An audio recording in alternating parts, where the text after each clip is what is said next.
fantasyguru.com. Monday through Friday at 12 p.m. Eastern Standard Time, 9 a.m. Pacific. Ray Flowers breaks it all down for you from a fantasy sports perspective.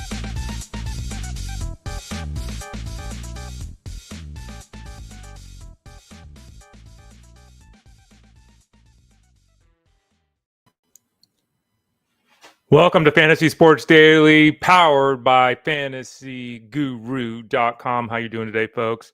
I am your host, Ray Flowers. I'm here with you Monday, Tuesday, Thursday, Friday each week. I know I was gone last week. I'm back with you this week. Back again. Shady's back. Tell a friend. Welcome to the show. For those of you that are with us every day, welcome back. For those of you that are new, welcome to the show. This is a free offering for fantasyguru.com. Hopefully you'll go to fantasyguru.com. You'll click that subscribe tab in the top right corner. You'll get signed up for any of the products that we offer. Obviously, the big one right now is the football product, though. You can still get the baseball product.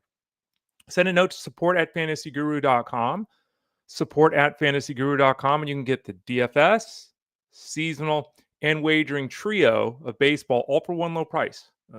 I deemed it $50 yesterday. So send a note to support@fantasyguru.com and say, Ray Flowers said $50. Let's get it going. For those of you that are members over at Fantasy Guru already, thank you. The rankings were updated yesterday over at FG, so check that out. They will be updated one more time on the 1st of September here, coming down the stretch to help those of you that are still playing fantasy baseball in the seasonal context to have success. Ray's plays will be up later today, the DFS work, and I'll get back to placing some wagers today as well over at fantasyguru.com. And one other programming note, two programming notes. Jeff Mann's Elite Sports Show on SiriusXM Fantasy Sports Radio is Monday through Friday from 2 to 5 p.m. Eastern Standard Time, so check that show out later today. I'm on with Jeff on Wednesdays, so we'll be there next week or tomorrow. Don't know what day it is of the week. But the other programming note is tonight I'm on the first of a couple. I think there's going to be 2 SiriusXM Fantasy Sports Radio host drafts. So I'll be on there tonight. I think Jeff Mann's is also in that draft tonight, so both of us should be competing in this draft this evening. It's a super flex draft. It'll be carried at 5 o'clock West Coast time, 8 o'clock Eastern time tonight on SiriusXM Fantasy Sports Radio. So check that out. I'm sure Jeff and I will also talk about it on the show tomorrow when I do visit with him at that point in time. All right. John G says, Ray, welcome back. I missed the show yesterday. Caught it on replay. Do you see James Wood getting back on track? And you might be wondering, how does someone ask a question that pops up here on the show? Well, I'm glad you asked. There's many ways to watch the show. You can always type in Fantasy Sports Daily to wherever you consume your product for your podcast. Fantasy Sports Daily, you should be able to find us there. You can go to fantasyguru.com, click that Elite Plus tab. It's right at the top of the page. Elite Plus, you can click that. There's also 3 spots as well where you can watch live. You can always watch on demand there too, but you can actually watch the show live and in them leave comments and questions that we will see. Facebook.com/FantasyGuruHQ. Twitter X @FantasyGuruSite, and then on YouTube at youtube.com/@ElitePlusNetwork. John, I mentioned this yesterday too, and I know it's not always easy to do, but I would encourage people to go through the Discord room, especially the baseball room. It's not overly busy compared to the football rooms. Or you can always type in my name at the top right of the page, type in Ray Flowers. You can see my responses. I went back and forth yesterday with James Wood a little bit with one of the users. I think that we have to look at things in the case of James Wood. Let's use him as a prime example. As a player who's done terrific, as a player who's met expectations, as a guy who was tremendous at the start and who was slow the last month and a half. I think overall his numbers, if you look at his numbers overall, and someone was going to say to me, and I have James Wood on multiple teams. We all know this. We talked about him all preseason. If someone said to me, James Wood is going to go 30-20, which is what his pace is, and while he hits 30-20, he's going to have an 850 OPS, which is what his pace is, I got no complaints. That's 30-20, 100 RBIs, 90 runs scored. That's a great season. It's a long season. The strikeouts are there. He's got a 30% strikeout rate, which is elevated, of course. 6% launch angle. We've talked about this a lot. He's very dependent upon the home run to fly ball ratio being elite. It still is at 31%. That number could recede. So that's a very large number. There's very few people, maybe 1 or 2 a year, that have a 30% home run to fly ball ratio. Should he be better the next month and a half, 2 months than he has the last month and a half? I can say yes to that. Would I look at him and his overall production and say he's going to go back to where he was 2 months ago? No, I would say his current level of production, very likely the zone we should be expecting moving forward. Hopefully that helps. Kyle says as well, Ray, Jesus Sanchez moved to Houston. Is he a viable on a 12 team? You can check the rankings out. Again, I just talked about this. They were updated yesterday at fantasyguru.com. Obviously, I've got Sanchez inside my top 60 outfielders. I don't think that's obvious. I think that's the case. Let me verify that as I say it. I'm pretty sure that was the case. I think I have him actually in the high 40s, low 50s. Let's pull that up. If you're Sanchez, not Rough Snyder, Sanchez. Of course, if I would spell Sanchez right, that would actually help. Yeah, I have him in my top 50. So, yes, to answer your question, I would say yes, Kyle. There's still a potential for him to platoon a little bit. But right now, the Astros, I think, fully intend to have him, especially with the injuries they're dealing with. Yordan Alvarez, who we'll talk about in a few minutes, maybe that changes the calculus a little bit, but I would expect Sanchez again to play against all right-handed pitching, and I think he's a solid replacement for Churio, who is likely to miss about a month of time based upon the current information that we are hearing. What are we talking about on the show today? There it is up on the screen. Judge, Acuna, Yordan Alvarez. We just mentioned his name here. What are the updates on those three potential superstars? Dylan Cruz, Isaac Paredes, Luke Keashall. Some guys on the hill, they're pitching well. Eric Lauer, Slade Cecconi. What is going on with the bullpens with the Cardinals? Do they have a closer yet? What's going on in Arizona? Are they down to their fourth or fifth closer? Yes. Michael King, Hunter Greene, Shane Bieber, and Michael Soroka updates. It's a Tuesday. On Tuesdays, Armando Marsal joins us here on the show. We're going to talk running backs with Armando Marsal.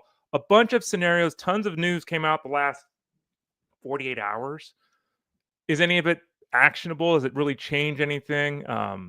People love covering or following these storylines. A lot of times they don't actually mean anything. But anyway, we'll discuss that. Let me click the wrong button. We'll discuss that with Armando here in about 25 minutes.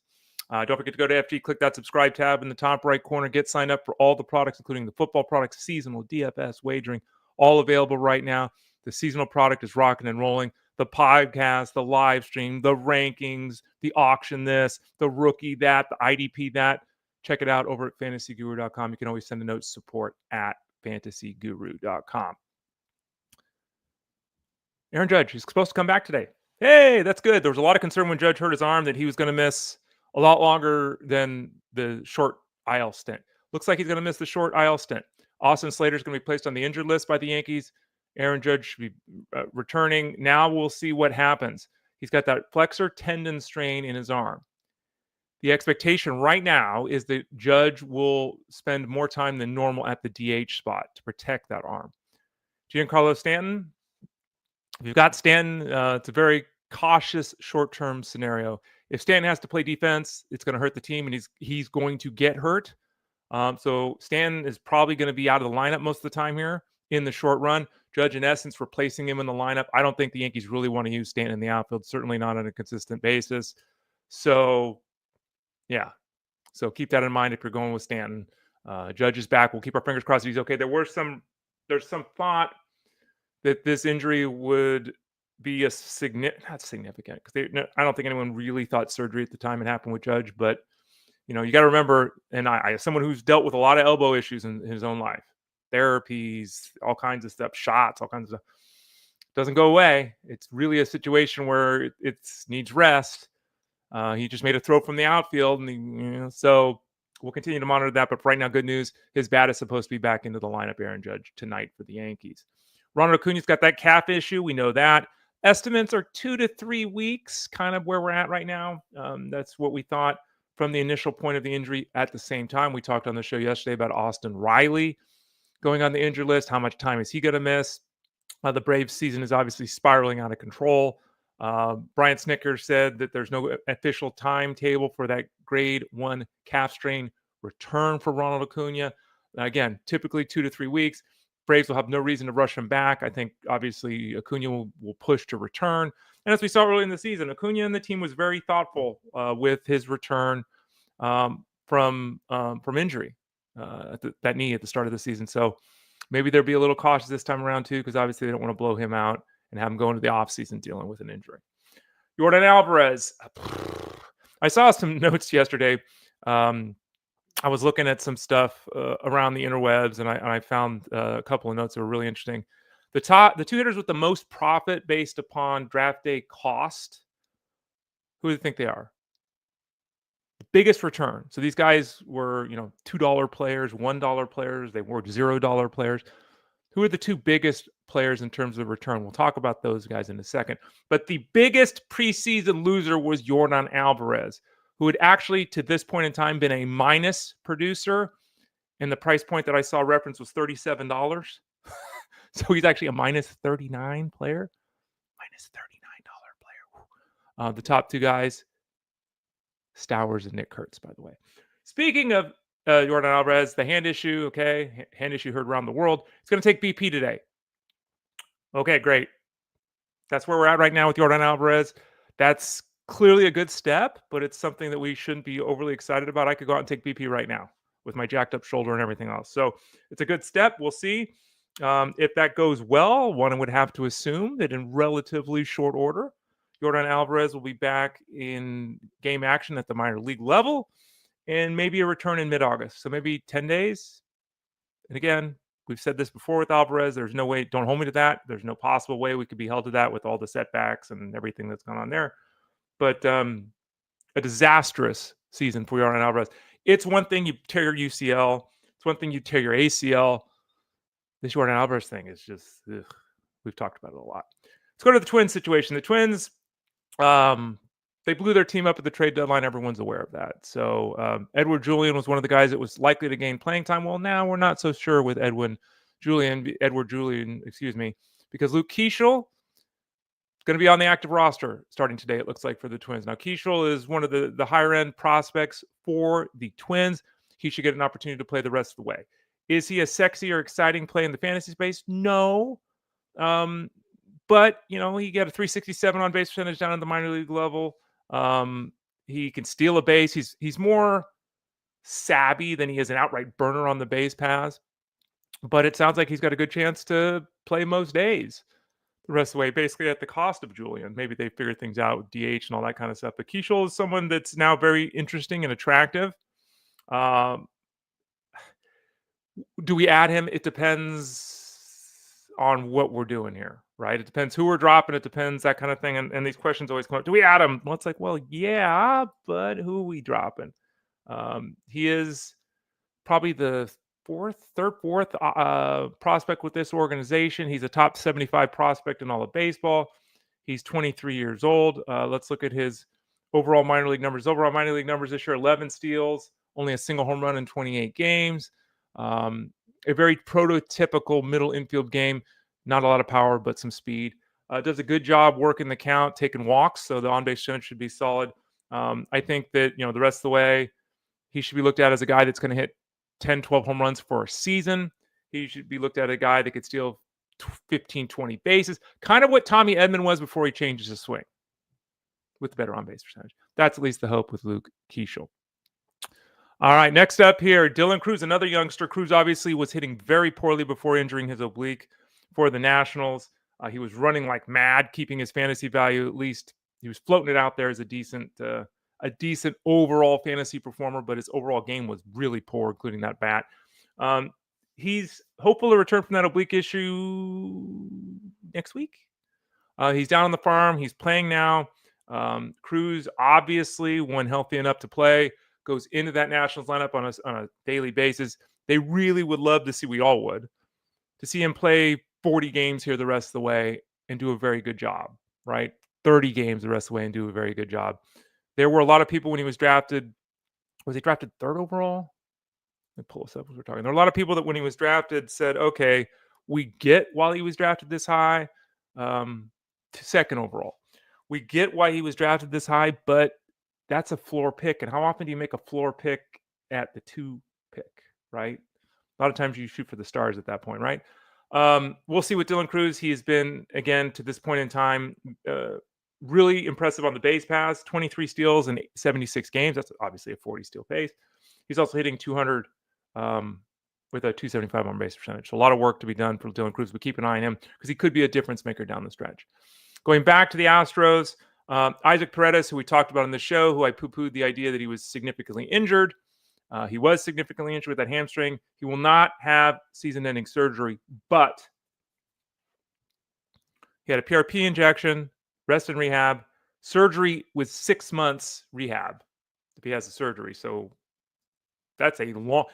And we were joking yesterday, not to make fun of someone who gets hurt, but can Isaac Paredes run fast enough to get that injured? Like, wow, like he must have jacked up his hamstring if the surgery is going to take 6 months. So the hope is that if the Astros make the playoffs, he'll be back at the end of the regular season into the playoffs. It does seem like Paredes at this point in time, as we discussed when we got this further update last week, 2 weeks ago, Paredes really, unless you have an IL spot, you're not keeping him on the bench without an IL spot. If you're keeping him on the IL on your team, it's only if you have room.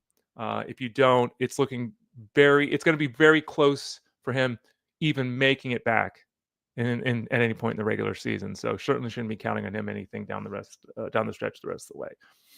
Speaking on the pitching side of things, Shane Bieber to the Blue Jays. Shane Bieber, I didn't put these guys together. The list there. Sometimes I do this in the morning. I put this list together at like 7:30 in the morning for those people that don't know here on the West Coast. And sometimes I make mistakes in the sense that I don't put guys that are on the same team together. Let's put Eric Lauer and Shane Bieber together, even though you see it there. Let's start out with Shane Bieber. Bieber he's now part of the Blue Jays organization. He was traded there at the deadline. He's coming back from that elbow issue. According to the GM of the Blue Jays, John Schneider, Bieber is going to make 2 more starts at the minor league level. That's a little disappointing. It's understandable. I mean, he's coming back from Tommy John surgery. He only threw 62 pitches in his last outing, so it's understandable. And this can always change. Maybe next time out he throws 75 pitches and he's got 6 innings of shutout baseball. But the expectation, according to the GM, is 2 more starts at the minor league level. Okay, so that puts him back, obviously, 12 days from now, something like that. Best case scenario. So no, that wouldn't work. 5. So when he pitch, he threw Saturday. Yeah, about that. 2 weeks, let's say, best case scenario for Schneider, for Bieber. The other guy, Eric Lauer, who don't feel bad if you benched Eric Lauer yesterday, because Eric Lauer at Coors Field was 0-6 with like a 12.5 ERA. Yeah, Eric Lauer's been fantastic. He's been a spectacular addition off the waiver wire. He goes out yesterday and the Rockies suck, right? But it's at Coors. And that record, again, he's 0-6, 12.5 ERA at Coors Field. He goes out in 6 innings, allows 1 run. Eric Lauer, I mean, there are guys, and I have him in 1 league. And again, the 1 league I have him in, I benched him. But Eric Lauer has got a 2.6 ERA and a 0.97 whip. And, these kind of guys like Eric Lauer are oftentimes the difference between winning and losing in fantasy leagues. And the interesting / frustrating thing with that is that no one could have predicted Eric Lauer doing this. I mean, he didn't throw an official pitch last season. He doesn't miss bats. He's not an upper end option on the hill. He's never been an upper end option on the hill. He's just a guy. He's in a best case scenario, he's a streaming option. And he's killed it this year for Toronto. Now, when Bieber is ready to go, and here's the issue right here, does Eric Lauer stay in the rotation? He's been terrific. Doesn't deserve to be demoted. Doesn't deserve to lose his spot. But you got Bassett, Scherzer, Gausman, Barrios. So unless they go to a 6-man when Bieber's back, which they could do, Eric Lauer likely loses his spot in the rotation. Now, Bieber could have a setback. Max Scherzer, I mean, every time out there we hold our breath about whether he's going to make it through or not. But that'll be an interesting scenario to follow. Theoretically, the best pitcher for the Blue Jays might be the guy that loses his rotation spot, so keep that in mind. Slade Cecconi, what's got a great name, by the way. Slade Cecconi. But let's go Slade. 3 runs in 6 innings, got a no decision against the Guardians. It's a quality start. He's allowed 3 runs or less in 12 of 14 starts. And he certainly isn't sexy or exciting, and he's not a standout performer by any stretch of the imagination. But much like Eric Lauer, I have Slade in the league. I'm sure a lot of you do too. Cecconi's been really solid. And it's, again, that depth is so important for a major league team. And it's also great in the fantasy space because it gives us the opportunity for him to produce some strikeouts. He's not a strikeout guy. He's not going to get you a strikeout inning, so he needs to go 6 innings to get the 5 strikeouts that you need. Through 14 outings this season, he's got a 1.19 whip. In his last 5 starts, ERA's a little bit up at 3.9, but his whip is 1.02. He is in quite the group. And again, frequently either throwing a quality start or just missing a quality start. So just wanted to give him a little bit of a shout out. We're at that point of the season where a guy like Slade Cecconi matters. And again, I'm rolling him out there as well as Eric Lauer in different separate leagues, but in 2 of my leagues. JoJo Romero got the second save in 3 days yesterday for The Cardinals have got the situation fixed. Now we know who the closer is for the Cardinals is JoJo Romero. The only problem with that statement is that's not an accurate statement whatsoever. The situation is the following with the Cardinals.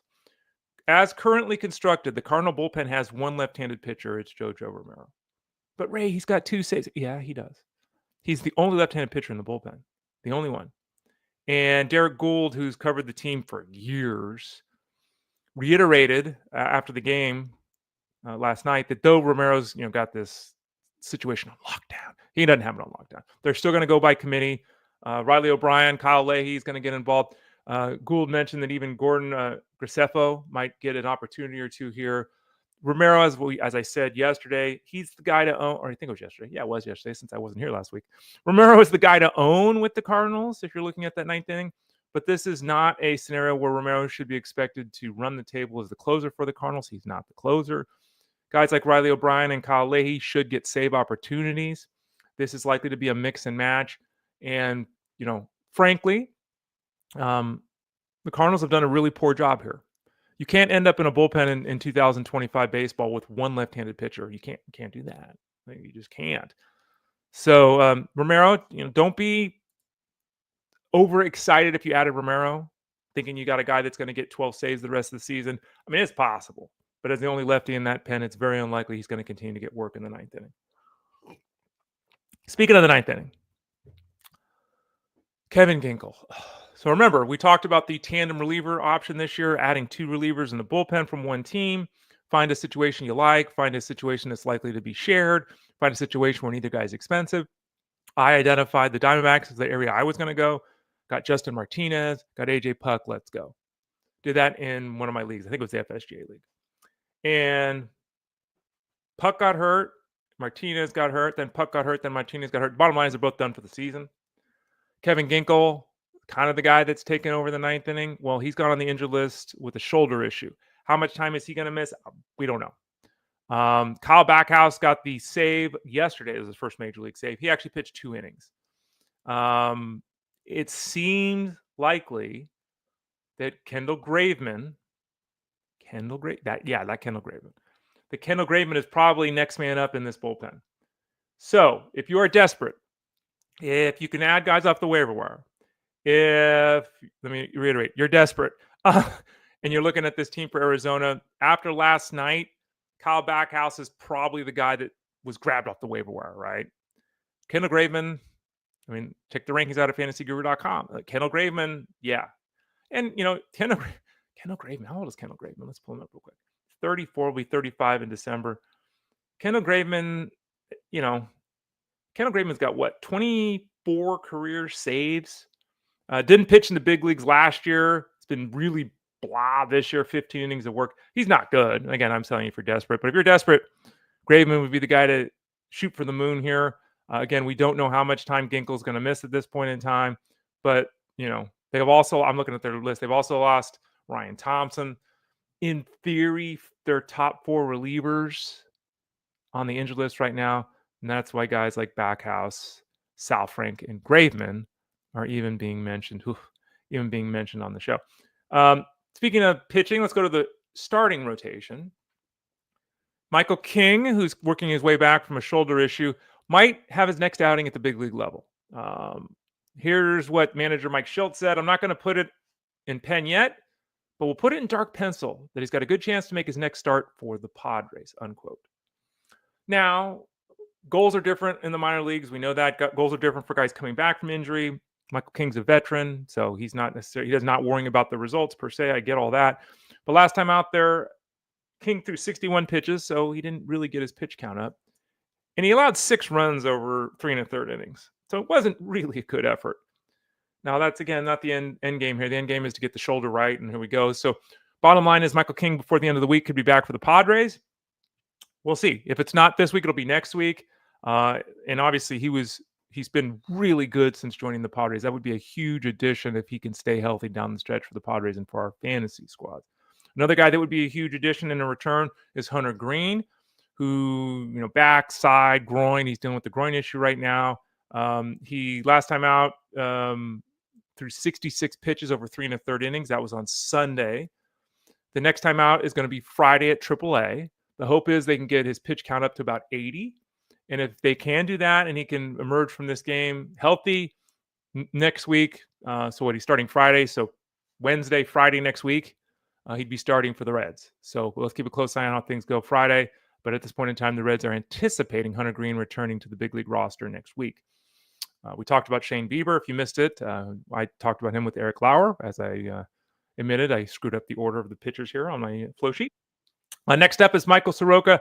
And boy, the Cubs. The Cubs, they made a move here. They added Soroka. It wasn't an expensive addition, all that kind of stuff. So let's add Soroka. Hope he can help stabilize the rotation. Well, he's going to the injured list with a shoulder issue. He was removed in his debut for the Cubs. He just went 2 innings with the shoulder issue. Haven't heard officially what's going on. Generally speaking, as we're all aware, when you have forearm elbow issues, we all get nervous and worried about the elbow surgery and all that. At least in that scenario, most of the time we have it definitive. In the case of shoulders, it's much less definitive. Sometimes it takes months of recovery to come back from a shoulder injury. Sometimes pitchers never recover from a shoulder. I have no idea at this point in time how severe the injury with Soroka is. I'm expecting him to go on the injured list. My general default when a guy hurts his shoulder is like a month. That's just my default. I have no information saying it's going to be a month. Jameson Taillon is working his way back from a calf issue, so he's close. He probably needs another turn through the rotation in the minors, but he is theoretically close. He could return and take over the spot in the rotation for Soroka. Ben Brown last night stepped up, allowed 1 run over 4 innings of 5 strikeouts. He's also an option in that starting rotation. I would have to assume that Taillon returns to the rotation. Ben Brown might make a start here, if Taillon's not ready for the next turn through the rotation, which he probably won't be. But we'll continue to monitor this situation here. Obviously, disappointing news for Soroka, who has had all kinds of health issues throughout the years and was pitching pretty effectively here the last couple of months. Was going to get an opportunity to pitch for a team that was going to the playoffs. Finally, before we talk some football with Armando Marsal, excuse me, talk some football with Armando Marsal. Let me take another sip of water. Geez, what's going on this morning? Oh boy, excuse me. Kate Cavalli came up in Discord this morning. Cavalli's going to be promoted by the Nationals. He's going to start tomorrow against the Athletics. Cavalli is a really high-end pitching prospect for the Nationals. He had Tommy John surgery, which set back his development and all that. At one point in time, he was a top 10 right-hand pitching prospect in baseball. Even this season brings the strikeouts. 104 strikeouts in 97 innings. Unfortunately, he's also walked 40 guys, and that has been an issue for him to control, not just this year, but in years past. Certainly has the ability, does Cavalli, to be, I'm going to say, a number 2 or number 3 starter at the big league level. He's got the ability to strike out a ton of guys, more than a batter per inning. Does have control issues, and the control issues have precluded him from having success this season as well. If you look at his performance, and where did I put this? Did I keep it? Oh, I didn't keep it. Let me pull up Discord. His performance has been really bad here. So let's see. Ray Flowers in July, 7.5 ERA, a 1.7 WHIP, and an 0-5 record. In June, a 5.6 ERA and a 1.5 WHIP. The bottom line is that Cavalli has not pitched well this season. He is not pitching well right now. Just not good. Would I recommend picking him up? As I said in Discord this morning, it depends on your move. I am certainly not picking him up to start him tomorrow. I'm just not doing that. And again, the result might not be there. But when a guy comes in with an ERA over 7 and a WHIP of 1.7 over the last month, I just can't. Wish him the best. He could be someone, Cavalli, down the stretch here that we could use as a streaming option. That is definitely a possibility. But I need to see him go out there and perform tomorrow because, again, his performance at the minor league level this season has been really spotty. And July was really, really bad for Cade Cavalli. Okay, so that's a baseball talk for today. We'll return for some baseball talk tomorrow here on the show. But before we delve into baseball on a Wednesday, excuse me, actually, let's take that back. Justin Fensterman's going to be hosting the show tomorrow. I think Justin's hosting the show tomorrow. Let me check my notes. I should verify that. Yeah, I think he's hosting tomorrow. Yeah, I don't know. I got to verify that. Justin's about ready to have a child, his second child. So starting next week, he's going to be out. I think he's still going to be hosting tomorrow. I got to ask him that. Jeez. Make sure I know. But anyway, one of us will be here tomorrow at 12 o'clock Eastern Standard Time. But for now, it's a Tuesday. And on Tuesdays, we visit with this gentleman every single week. You can find all his information over at fantasyguru.com. You can click the Elite Plus tab at the top of the page. If you do that, you can find this show cataloged, all the old shows, as well as Mind of Marsal, which is his show. You can find his auction draft book, which has just gone live over at fantasyguru.com, his articles. You can ask him questions in Discord, all that kind of stuff. You know him. He's our buddy. I was gone on vacation and I was just gone. Armando's kind of on vacation, but he's still coming in. Look at that, man. He's doing the thing here. He didn't want to leave you hanging like I did last week. Let's bring in Armando Marsal of fantasyguru.com. How you doing, Armando? I'm doing good, Ray. How about yourself? I'm doing all right. Yeah, thanks for joining us. Appreciate. I know you're away doing things, and so you found some time for us. So thank you. How's it gone so far with your little excursion? So far, so good. We've gotten good weather. Today was the only day we got some rain this morning. So, but we've been doing like later mornings and then later nights. So the kids are kind of staying up late. So it's kind of doing that. But it's good. The weather's good. Just really hot. It was 101 the other day. It felt like 110. So yeah, it is. But that's why, you know what? It's a beach, so we're okay. We're okay. We got the water to just hang out in there and stuff. But the beach was really, really hot. Like I told my father, I'm like, I have not felt a beach this hot in a long time. But yeah, you mean the actual sand? Like no, the actual water, actual water, the sand. The sand, yeah. But the water was actually, warm, and it's probably one of the warmest I've seen in a long time here. So yeah, hopefully no hurricanes. Yeah, hopefully once these hurricanes start forming, exactly. Once these hurricanes start forming in this warm water, it's different, man. So, but now we're having a good time. The kids are having a good time. They get to stay up late. Kind of pull the rules are kind of easier for them. They're having a good time. Yeah, Armando's on the East Coast. I'm on the West Coast. Yeah. We were talking about it here. I went up and down the coast on my vacation last week, and there were a couple of days where it was like 75, but that was really the hottest it's been. Most of the time, it's been in the 60s, including here. And we were talking yesterday, like in California, are we going to have a summer? I mean, it's freaking August and it's 64 degrees. Like and it's usually 85 right now, 90. September is usually our hottest month. So weather's changing. So we'll hope that it doesn't stay 158 degrees on the surface of the sun for you, Armando. We got a lot to talk about here since we haven't talked in a week, but let's dive into some football discussion here. So a lot of running back stuff. And a lot of these storylines, I don't know how many of these storylines actually change your opinion on players, if at all. But there's some stories to talk about, so let's do it here today. The first one is this Najee Harris thing. And the update from Jim Harbaugh, there still isn't a real update that I've seen. Maybe if you have, you can let us know. But Jim Harbaugh basically said that Najee Harris has got the eye issue, right? Injury during the fireworks situation, we don't know specifics, is walking laps. Okay. So why won't the Chargers just tell us what's going on? Like, I don't understand this, but I mean, it's Omari and Hampton to the moon at this point. Najee Harris is walking laps. Yeah, I read that same report, and I that's why I giggled it right now when you said that, because I thought it was funny. Like, what are we doing here? I mean, walking laps. What does that mean? Well, look, for me, this is one of those situations where it's number one, he's not getting any practice. This is new team, new everything. He's not getting any practice. Like you mentioned, Hampton to the moon, right? And this is what we have to do. We expected Hampton to eventually take over this backfield, and I'm seeing this as a situation where Hampton should be taking advantage of these extra reps, extra opportunities, all of that stuff. And it's just the transition is going to be sooner than later. Like, that's how I'm viewing this. Harris at this point, a handcuff for Hampton, if that, like, I just don't know what to expect from Harris. Like, an eye situation has kept him off the field for this long. It's very concerning for me. So for me, he's someone that initially, when this all first started, when he first went to the Chargers, I was kind of excited about. Mm-hmm. Now, I don't want anything to do with Harris, unfortunately. It's just one of those situations. You got a player on a new team, learning a new system, learning a new scheme, and not being able to go out there and, play, no practice. Like, you're walking laps. No, I just don't see this being a situation I want to invest in. I do think Hampton is going to start the season as the number one running back for the Chargers, and I don't think that changes the entire year. Armando Marsal, fantasyguru.com. We know with the Niners, it's Christian McCaffrey. We've all had the debates about, do we draft him or not? His ADP sitting there, early second round, mid second round. Okay. Isaac Arendo, we all say this. if you're drafting Christian McCaffrey, you are insane if you don't handcuff him. Even if you're not a handcuff person, you are insane if you're not handcuffing Christian McCaffrey. Isaac Guerrero is the presumptive handcuff. Guerrero's had health issues going back to school, including last season. It's like, okay, well, now he's got a shoulder issue that's going to cause him to miss a couple of weeks. So while it's not necessarily super important for Guerrero, this is very important overall.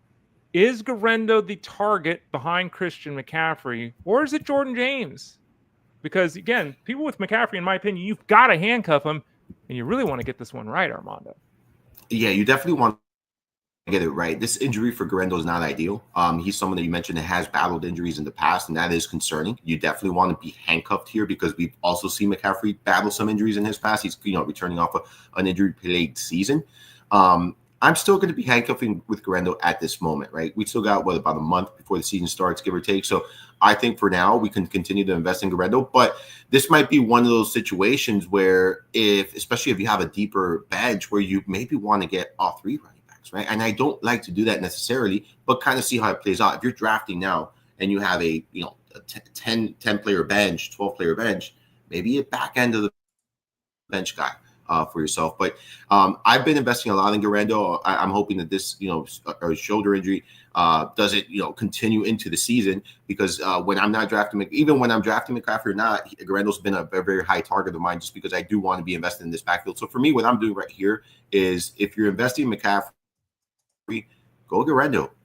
If you want to go with the third running back here, do it. I mean, it just has to be in a deeper bench. Now, if you miss on Guerrero, I do think it's a great idea to invest in James and just kind of the security blanket. You're going to find out right away, right? In the beginning of the season, you're going to find out right away. You're going to see who's getting the snaps. You're going to see who's getting the opportunities when McCaffrey's off the field. And at that point, you can make a decision on whether to hold or cut either of these two players. Let's go from my West Coast to your East Coast and talk Tampa Bay Bucks. Bucky Irving's a guy that we've talked about. You've written about you and Ted Schuster do the offensive line breakdowns. We got a new OC in Tampa Bay. Irving is not a polarizing running back, but some people are thinking top 5 running back. Some people are thinking back end running back 1. There's kind of a debate as to where he's likely to end up. Dan Graziano, who covers football for ESPN, says, hey, man, Tampa Bay loves this guy. And not only does Tampa Bay love this guy, that, 20 touches a week is in play potentially. Anyone, no matter how good they are or not, if they're getting 20 touches a week, they're running back 1, right? We know that. And I think that it's fair to say Bucky Irving is a running back 1. Are you buying? Does this storyline change your opinion on Bucky Irving at all? What are your thoughts on Bucky Irving? Is he going to end up on a lot of your teams this season? No, I go back to the price, right? I always take that into consideration when I'm choosing a player, selecting a player. And to me, the price is inflated. I understand the reports. I understand the excitement there in Tampa Bay for Bucky Irving, but you're basically buying at his, the seating price at this moment. Like we're paying what we saw toward the back end of last season. Can that continue and carry over into this year? Sure. But I think there's a lot of things going, against him. You mentioned the offensive coordinator. You mentioned there's issues at the offensive line. So for me, yeah, sure, he's talented. There's a lot of excitement surrounding him, but if he was going in the 3rd round, I'd be more interested. He's going in that 2nd round. And for me, you mentioned McCaffrey, someone I've kind of warmed up to in that 2nd round a little bit more, and I feel a little bit more comfortable with than I do Bucky Irving because we actually see what McCaffrey's capable of doing. We don't know if Irving's going to continue at this pace. We don't know if Irving's going to repeat, what he did last year. And personally, I just don't like to buy at the seating price. And I think that's what we're doing here with Irving. So for me, I'm out. I look at Irving at that 2nd round, and then I see Breece Hall in that 3rd, and I see Kenneth Walker after as well. And I tell myself, I can't click that button when these other players are available later, and I'm getting them at a cheaper price. So, do I like the player? Sure. Do I like the talent? Yes. Am I willing to pay the price tag? I am not. Did the Elite Mafia at fantasyguru.com, remember, click the subscribe tab in the top right corner, send a note to support at fantasyguru.com. Did the Elite Mafia at FG, are we, us, solely responsible for Kenneth Walker's ADP rise? Because ADP, he's gone from the 5th round to the 4th round, and now he's in the 2nd round. Is it our fault? We've inflated ADP definitely for several players throughout the years. I mean, we've seen it there. Yes, his price is skyrocketed. You look at where he's going to draft, or sometimes I've seen him go in the 3rd round. Yeah. Over there with our friends at drafters. I've seen them going in that third round sometimes. So I actually took them last night in one of my slow drafts. I think it was round 4, but I was in the front. I think it was first or second pick of round 4.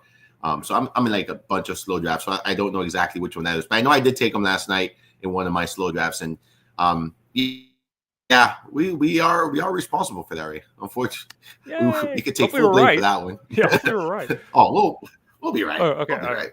Armando Marsal of FantasyGuru.com. Situation with the Bills. James Cook. This is, and again, I'm not surprised by this. I also off season, I've been like, oh, let's Ray Davis. Because people take my handcuffs whenever I do draft. I'm taking everyone that's got James Cook handcuff. I've been drafting Ray Davis in leagues. James Cook is there, but he ain't practicing. And when he's talking to the media, he's like, business decision, business. He wants to get paid. Get it? Understand it? Totally. Is he going to get paid? If he gets paid, does it change anything? But the bottom line is his mindset since the season ended last year has been about getting paid. I don't know if that's good for his on the field. I don't know. Maybe he does get paid and it's all better. I don't know how we train this offseason. I don't know where he's at mentally. I don't know. But this situation is, players don't have much that they can do. The contracts aren't guaranteed. You got to do what you got to do. I don't begrudge a guy trying to get paid. How are you handling this situation? Is James Cook now? Heck no. Is this a scenario? If you're going James Cook, it's a must. You got to jump ADP and get Ray Davis. How are you handling the backfield with the Bills? So I haven't been investing too much in James Cook, not only because of the contract and situation that's going on there, but we're chasing those touchdowns. And for me, I think there's going to be regression in that department. He's coming off a season where you look what he did, 16 rushing touchdowns. I mean, we got to think that there's going to be some regression there, right? We can't expect that kind of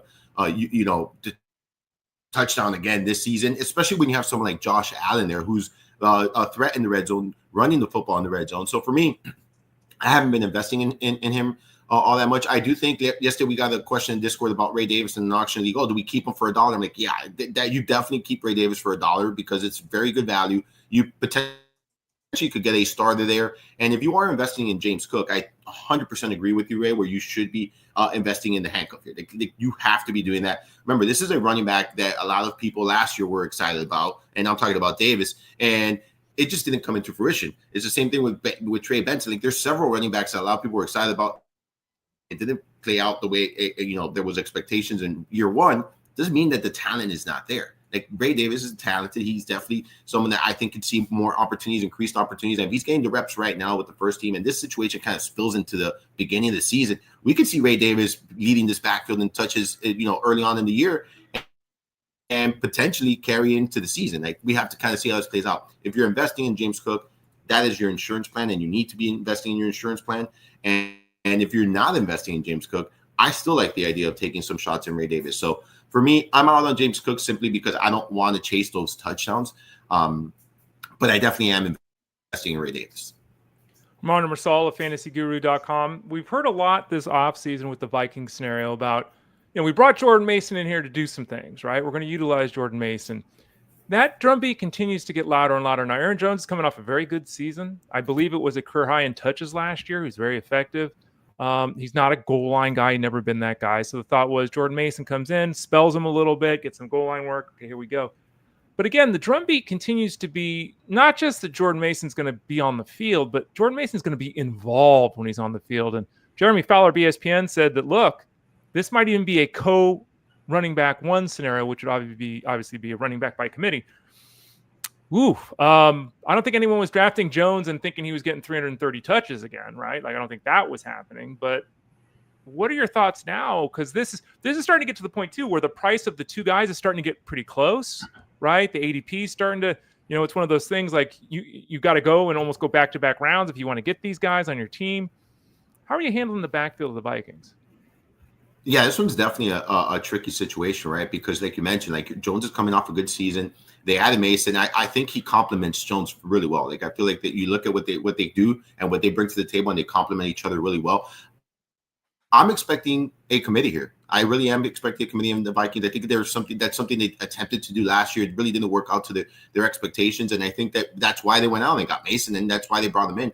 I'm expecting Mason to be very involved. You mentioned it. Last year, if you look at the opportunities for Jones, 317, he hasn't had over 300 opportunities since 2019. He's someone that, I'm not saying is injury prone, but he's someone that, suffers with injuries and plays through injuries and things like that. If they don't have to kind of give him that workload in 2025 and Mason believes, I think that that's what they're going to do. And I could see a full-blown committee. I've invested in both running backs. For me, I'm taking the discount on Mason because I do think he's going to be involved. I expect Jones, when healthy, to assume the majority of the workload. But remember, when I say that, majority means 60-40, right? It's not a 70 or 80% to workload. So I'm expecting about 60% of the workload to go to Jones. And then I expect Mason to get that 40 to 35 range. And I do think that when they get into the red zone, when they get into the 5-10 yard line, I think it's going to be Mason a lot of the time there. He's the kind of running back that can do that. So I like Mason.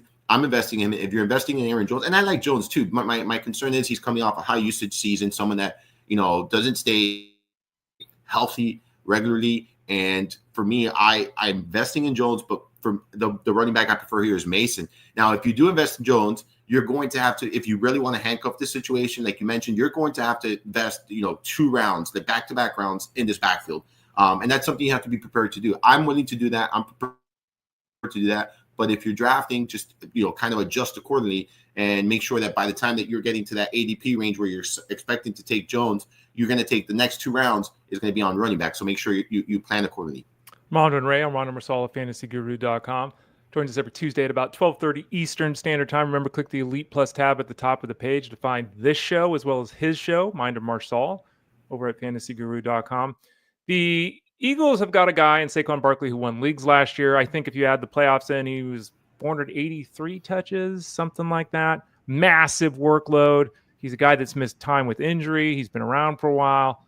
This is another one of those scenarios that even if people don't believe in handcuffing, I think it just makes all the sense. Look, if you don't believe in handcuffing, whatever. But if you're not handcuffing a running back you're taking in the first or second round, I think you're just doing it wrong. But regardless, the odds of Barkley playing all 17 games this year is pretty small. Let's be honest about it. It's pretty small. So whether that means 16 games, 13 games, 9 games, pretty small. So this is a scenario that's going to be a running back by committee if Barkley goes down, because now we're getting the A.J. Dillon stuff. Will Shipley's the guy everyone kind of wants to be the next guy up. I don't know. A.J. Dillon, I've seen all I need to see from A.J. Dillon. I don't buy these reports at all. He's got big legs. Good for him.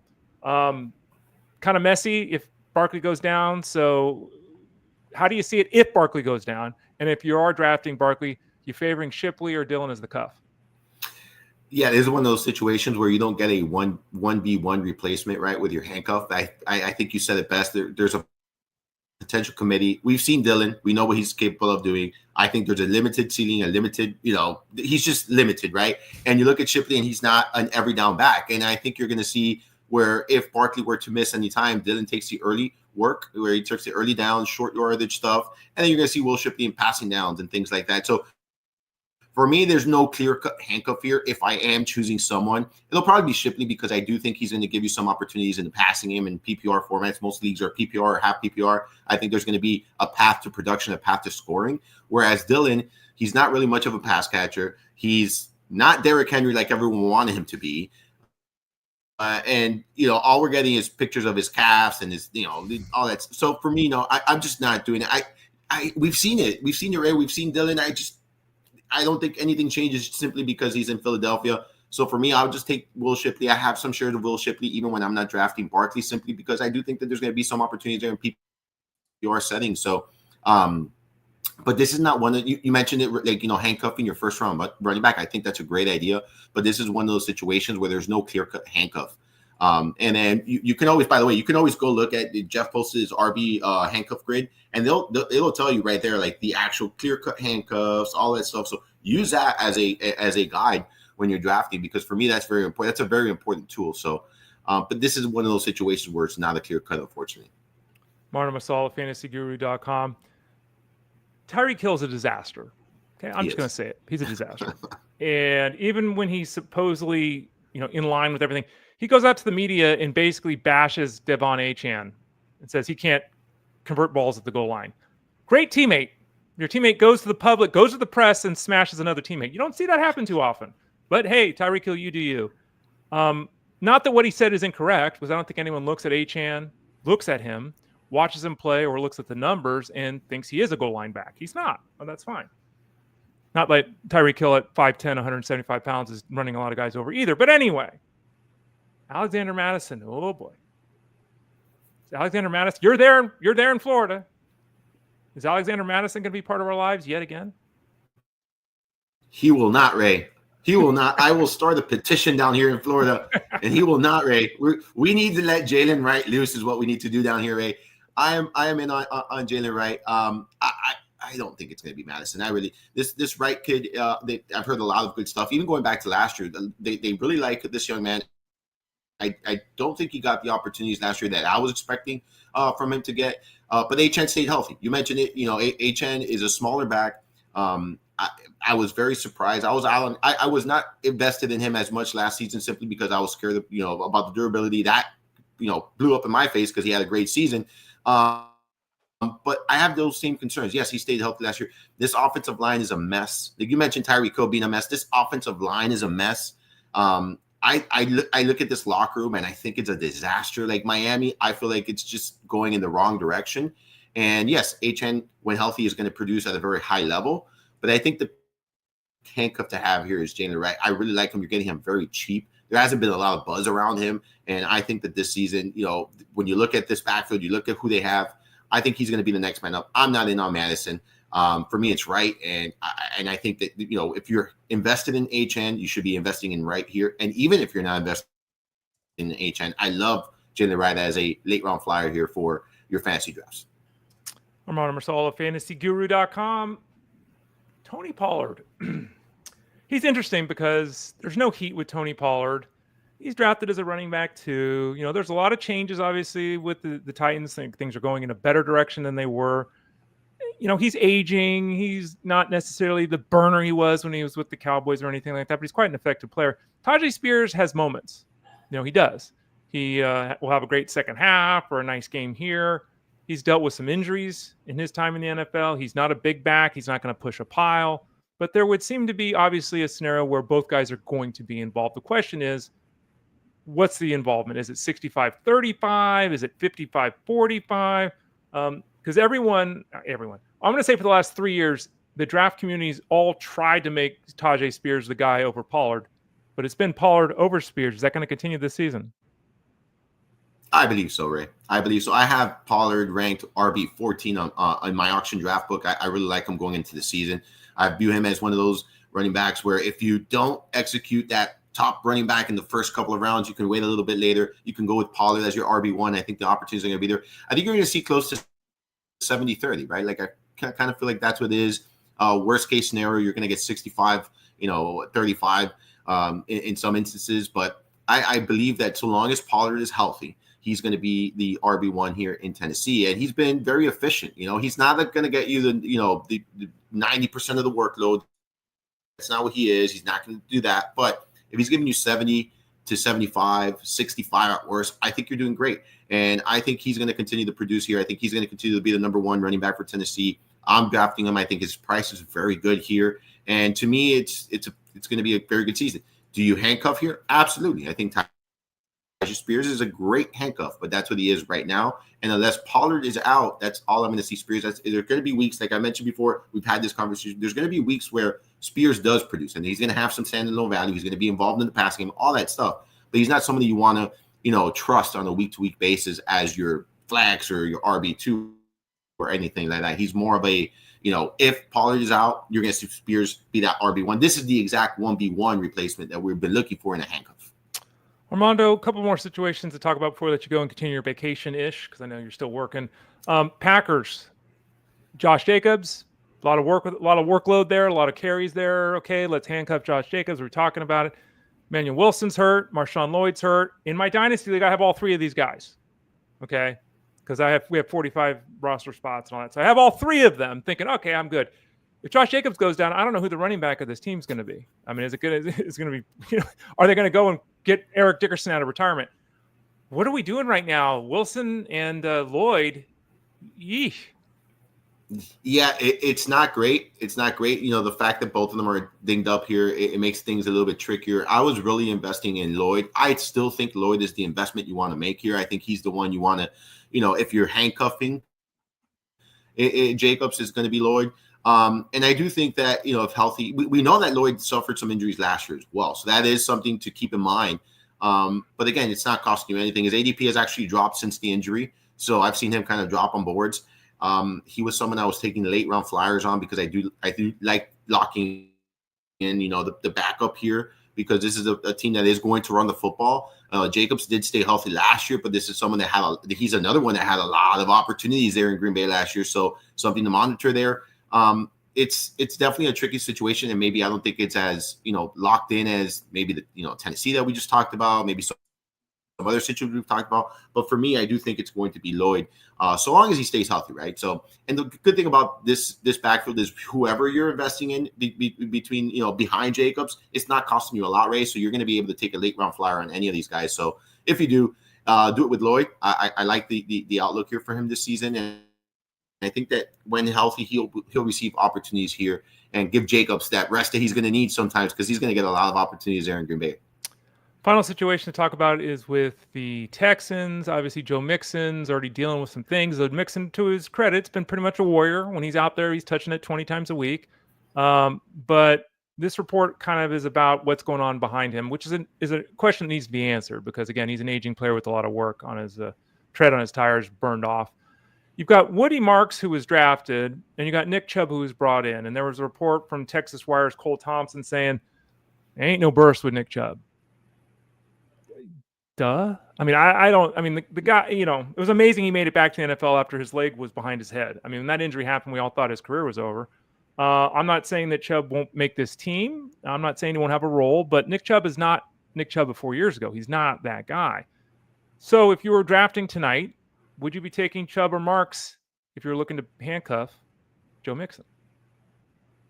It'll be Marks, simply because of what you said. You just, there's no, I don't think Nick Chubb is going to be that same player we want him to be. Like, that injury was gruesome. Like, the fact that he's back, like you mentioned, the fact that he's back in the NFL and he's playing and he's been playing, that's great. But the efficiency, the productivity there is not going to be the same as it was, and unfortunately, that was a bad injury. He's someone that relied a lot on those big explosive runs. That he's someone a bruiser that can run in between the tackles. Like, you need that speed, you need that burst, and he just doesn't have that. I view this actually very similar to the Philadelphia backfield behind Barkley, right? Where behind Joe Mixon, you have a pass catching back in Marks, they can catch passes to the back, and then you have Chubb. Someone that is just I think it's going to be limited. I really do think he's going to be limited, and I see this being a committee. I don't see this being a clear-cut situation either. I don't think that Chubb is going to come in and handle what the workload that Joe Mixon handles, because Joe Mixon at the end of the day does handle workload. To his credit, you mentioned it, like he's been able to stay healthy, he's been able to kind of tough it out. So for me, it's going to be Marks, but it's not a situation I'm overly excited to be invested in behind Mixon here. Armando Marsal at fantasyguru.com. Again, you can find him in Discord. You can find him writing articles on league formats. You can find him reviewing what happened on the field last year. He's part of the team with Ted Schuster that reviewed, and I would encourage everyone to read it, the offensive line data at fantasyguru.com. He's got his podcast, Mind of Marsal, at fantasyguru.com. You can find it there by clicking that Elite Plus tab at the top of the page. And your draft book is available right now over at fantasyguru.com. What is the draft book, Armando? Tell the folks. Yeah, so the auction draft book is basically it's a spreadsheet that has basically rankings. It's rankings with dollar value. So it's you basically see all the players, how I'm ranked, and their value in an auction, and it goes round by round. I think it has 16 rounds. It's a really useful tool. It's geared towards half PPR, but I get asked this a lot, right? You could use this for PPR. I look at half PPR and PPR very similarly. So you could use this for PPR. It's basically my rankings with dollar values for auction drafts. And even if you want to just pull it out as rankings, those are how I have the players ranked exactly. So yeah, we have that. We have our betting guide came out. That launched yesterday. That's part of our NFL draft guide there. And I have an article. Tyler has some articles. The staff, it pretty much, I think everyone is really involved in that as well. So check that out. There's a bunch of different articles with different, towards betting. Mine was the pros and cons of parlays. So check that out. I put some numbers there about parlays and the hit rates and all that stuff. So definitely check that out. We got our strategy podcast. There's one going to be going live as soon as we get off. I'm actually going to be posting podcast number 17. That's you and I.